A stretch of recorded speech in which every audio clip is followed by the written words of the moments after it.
CBI അന്വേഷണം ആവശ്യപ്പെട്ട് കേരള സർക്കാർ സമർപ്പിച്ച അപേക്ഷയിൽ മതിയായ രേഖകളില്ലെന്ന് സിബിഐ. കേസ് സിബിഐക്ക് വിടുന്നത് സർക്കാർ ഒരാഴ്ച വൈകിപ്പിച്ചിരുന്നു.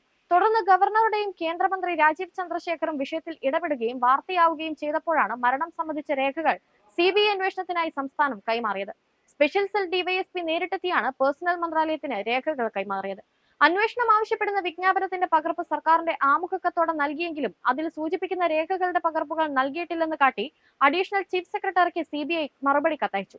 എന്താണ് കേസ് എന്നത് എളുപ്പത്തിൽ മനസ്സിലാകുന്നതിനായി നൽകുന്ന proforma report, Vythiri police register ചെയ്ത കേസിന്റെ എഫ്ഐആറിന്റെ പകർപ്പ്, അന്വേഷണം ആവശ്യപ്പെട്ട് സിദ്ധാർത്ഥിന്റെ അമ്മ MR ഷീബ നൽകിയ അപേക്ഷ എന്നിവയുടെ ഒന്നും പകർപ്പ് നൽകിയ രേഖയിലില്ലെന്നാണ് സിബിഐ വ്യക്തമാക്കിയിരിക്കുന്നത്. കൂടാതെ സിദ്ധാർത്ഥന്റെ മരണത്തിൽ ഹൈക്കോടതി മുൻ ജഡ്ജി ഹരിപ്രസാദ് അധ്യക്ഷനായ സമിതിയുടെ റിപ്പോർട്ട് അതിനിർണായകമാകും. SFI നേതാവ് ആർഷോയ്ക്കെതിരെ സിദ്ധാർത്ഥന്റെ അച്ഛൻ ജയപ്രകാശ് ഗുരുതര ആരോപണങ്ങൾ ഉയർത്തിയിരുന്നു. അതും സമിതി പരിശോധിക്കും. അധ്യാപകരും സർവകലാശാല ജീവനക്കാരും എല്ലാ അന്വേഷണ പരിധിയിലും ഉണ്ടാകും. സർവകലാശാലയിലെ ക്രിമിനൽ പ്രവർത്തനങ്ങൾ തടയുന്നതിൽ അധികൃതർക്ക് വീഴ്ച സംഭവിച്ചുവെന്ന് ആരിഫ് മുഹമ്മദ് ഖാൻ ആരോപിച്ചിരുന്നു. കമ്മീഷൻ ആദ്യ സിറ്റിംഗ് ചേർന്ന് 3 മാസത്തിനുള്ളിൽ ചാൻസലർക്ക് റിപ്പോർട്ട് സമർപ്പിക്കാനാണ് നിർദ്ദേശം. 2024 ഫെബ്രുവരി 18-നാണ് സിദ്ധാർത്ഥൻ ക്യാമ്പസ് ഹോസ്റ്റലിലെ ശുചിമുറിയിൽ തൂങ്ങി മരിച്ച നിലയിൽ കണ്ടെത്തുന്നത്.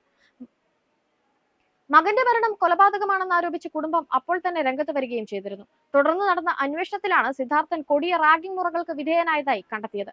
കേസ് അന്വേഷണം കുടുംബത്തിന്റെ ആവശ്യപ്രകാരം കേരള സർക്കാർ സിബിഐക്ക് കൈമാറാൻ തീരുമാനമായിരുന്നു.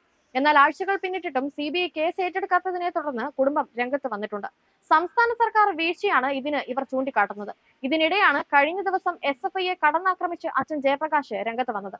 അതിനിടെ സിദ്ധാർത്ഥൻ ഹോസ്റ്റലിൽ അതിക്രൂരമർദ്ദനത്തിനിരയായത് കോളേജ് അധികൃതർക്ക് അറിയാമായിരുന്നുവെന്ന് വിദ്യാർത്ഥിയുടെ മൊഴി ചർച്ചകളിലെത്തിയിരുന്നു. ഹോസ്റ്റൽ അസിസ്റ്റന്റ് വാർഡന്റെ ചുമതലയുണ്ടായിരുന്ന ഡോക്ടർ കാന്തനാഥിന് സംഭവത്തെക്കുറിച്ച് അറിവുണ്ട്. അസ്വാഭാവിക മരണമെന്ന് തോന്നിയിരുന്നെങ്കിലും ആരും റിപ്പോർട്ട് ചെയ്തിട്ടില്ലെന്നും ആന്റി റാഗിംഗ് സ്ക്വാഡിന് കോളേജിലെ 2020 ബാച്ചിലെ വിദ്യാർത്ഥികളിൽ ഒരാൾ നൽകിയ മൊഴിയിൽ പറയുന്നു.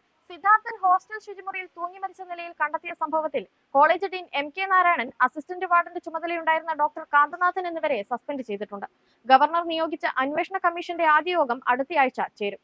കമ്മീഷൻ തലവനായ ഹൈക്കോടതി മുൻ ജഡ്ജി ഹരിപ്രസാദ് ഡൽഹിയിൽ നിന്നെത്തിയ ശേഷമാകും യോഗം ചേരുക.